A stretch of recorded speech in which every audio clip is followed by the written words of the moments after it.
여러분, 내가 마음에 들어하지 않는 국가 지도자의 말을 따라야 될까요? 따르지 말아야 될까요? 우리 마음에 들지 않아도 하나님 세우셨기 때문에 따라야 됩니다. 하나님 세우신 권세자이기 때문에 그 지도자의 말에 우리가 따라야 되는 것이죠. 그러나 따르지 말아야 되는 경우들이 있습니다.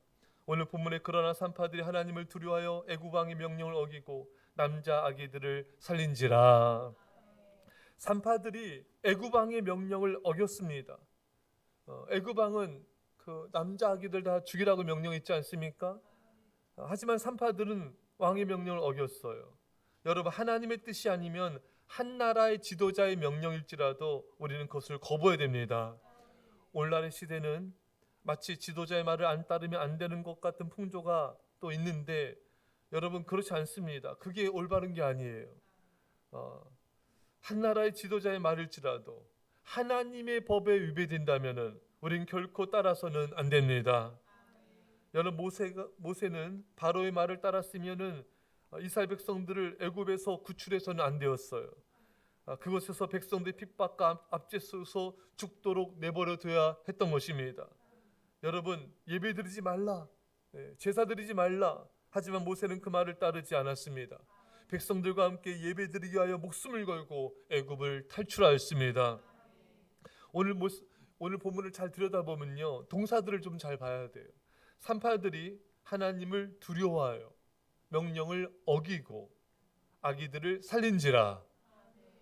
두려워하여 어기고 살린지라.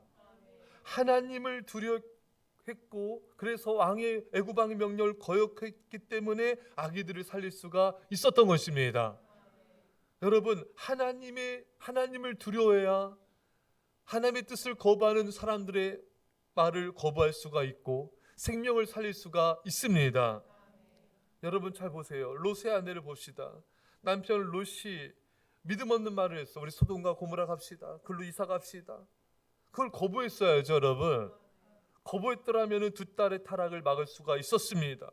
롯이 소돔과 고모라 성을 가자는 말을 거부하지 않았기 때문에 두 딸은 타락하고 세상에 물들고 하나님을 멀리하여서 심판을 받는 민족의 조상이 되었던 것입니다.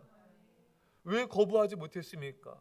소돔과 고모라는 물된 동산처럼 살기 좋은 곳이었고 애굽처럼 너무나 좋은, 살기 좋은 화려한 곳이지 않았습니까? 오늘날로 따지면 교통 좋고 학군 좋고 직장 가깝고, 그러나 믿음의 선택이 아니었습니다. 롯의 아내 이렇게 말했어야 돼. 우리 아브라함과 함께 예배 드립시다. 우리 하나님을 더욱더 경외합시다. 여러분, 우리가 어떤 선택을 할 때요, 교회 가까이 또 더욱 예배를 잘 드리기 위해, 더욱 기도하기 위해, 더 봉사하기 위해, 더 영혼들을 구원하기 위해서 전도하기 위한 결정을 내려야 되는 것입니다. 근데 롯의 아내는 그런 선택을 한 것이 아니에요.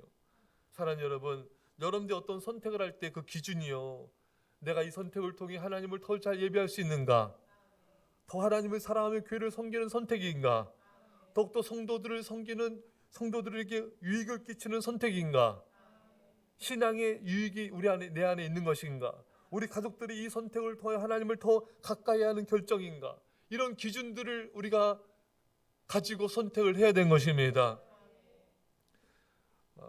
롯의 아내는 남편 롯의 믿음 없는 말을 거부했어야 자신의 생명을 살 수가 있었던 것입니다. 하지만 롯의 아내는 믿음 없는 그 남편의 말을 거부하지 않기 때문에 롯의 아내는 소금기둥이 되어 죽고 말았던 것입니다. 그럼 롯의 아내는 왜 남편의 말을 들었는가? 부딪히고 싶지 않아서, 서로 껄끄럽게 지내고 싶지 않아서, 남편 말을 들어야 평안하니까 남편을 두려워해서 자신의 생명을 잃어버리게 된 것입니다. 남편과 부딪힐 걸 두려워한 거죠. 남편 말을 들어야 평화할 줄 생각한 것이죠. 여러분, 그렇지 않아요. 여러분, 믿음 없는 말은 그 누구의 말이라도 거부하셔야 됩니다. 하나님의 뜻을 위배하는 말은 그 어떤 말이라도 거부하셔야 됩니다. 예수님은 이 땅에 왜 오셨습니까? 평화의 왕으로 오셨죠. 근데 그것만 있는 게 아니에요. 예수님은 이 땅에 서로 불화하기 위해 오셨습니다. 이게 이해가 안 되죠? 말씀 봅시다. 마태복음 10장 35절에 내가 온 곳은 사람이 그 아버지와 딸이 어머니와 며느리가 시어머니와 불화하게 하려 함이니. 이게 무슨 말입니까, 여러분? 예수님이 평화의 왕으로 오셨지 무슨 불화하러 오셨습니까? 여러분, 예수님을 따르다 보면요, 사람들과 불화할 때가 있습니다.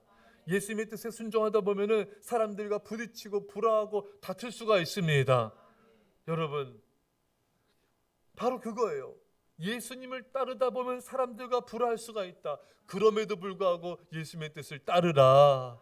예수님의 뜻을 따르다 보면은 하나님의 뜻을 맞지 않는 말을 거부하다가 사람들과 부딪힐 수가 있다. 그럴지라도 하나님의 말씀을 따르라는 것입니다. 사랑하는 여러분, 우리는 하나님의 뜻을 쫓다 보면은 어려움을 겪기도 하고 욕을 먹기도 하고 사람들과 관계가 껄끄러질 수도 있습니다. 하지만 그럴지라도 주님을 따라야 됩니다. 예수님은 얼마나 가족들이 반대하는지 몰라요. 예수님의 가족들은 예수님 보러 미쳤다 했어요. 왜? 맨날 이 거지대 같은 12명 데리고 가서 전도하고 병자 고치고 이러니 가족들이 얼마나 반대하는지 모릅니다. 미쳤다 미쳤다. 그래도 예수님은 복음을 전하셨습니다. 그래도 예수님 예배를 드렸습니다. 동네 사람들도 예수님을 낭떠러지로 끌고 가서 죽이려고 했습니다. 모욕과 멸시를 받았어요. 사랑하는 여러분, 우리가 하나님의 뜻을 쫓다 보면은 불할 정도만이 아니라 비난과 멸시와 조롱도 있고요, 위험도 겪을 수가 있습니다. 우리가 지난주에 우리 임직자 훈련 받는 시사님들과 함께 니고데모에 대해서 나눴어요. 니고데모는 사내들인 공의 일원입니다. 굉장한 엘리트고 정말 높은 지위를 가진 그런 권력을 가진 자예요. 하지만 니고데모는 더 이상 예수님을 숨길 수가 없었잖아요, 여러분. 직장도 이룰 수가 있고 안락한 삶도 이룰 수 있고 명성도 이룰 수가 있지만 예수님을 변호했습니다. 예수님을 증거했습니다. 예수님의 믿음을 지켰습니다. 사랑하는 성도 여러분, 그는 많은 걸 잃었지만, 그는 전승에 따르면 순교까지 했지만 그는 타협하지 않았습니다. 사랑하는 성도 여러분, 우리가 알아야 될 사실은요, 우리가 주님을 위해서 내려놓으면 주님은 갚아주십니다.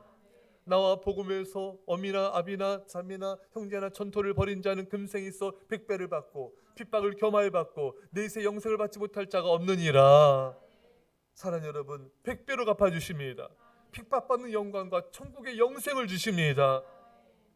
여러분, 직장 상사의 말이라도 하나님 뜻에 어긋나면 따르지 말아야 됩니다. 직장 상사 예배드리지 말라고 하면은 따르면 안 돼요. 예배드리지 못하도 이끈다면 거부해야 됩니다. 남편이 아내가 예배드리지 말고 다른 것을 하자, 놀러 가자 하면 따르면 안 됩니다. 그건 함께 망하는 길인 것입니다. 자녀가 예배드리지 말고 놀러 가자, 다른 데 가자, 그래 따라서 안 돼요. 욕을 먹어도 비난을 받아도 믿음으로 예배드리며 하나님의 뜻을 쫓아야 됩니다. 여러분, 예수님의 제자들은 그 당시 정치가들의 말을 따르지 않았습니다. 그들은 감옥에 갇히더라도 매를 맞더라도 복음을 전파하였습니다.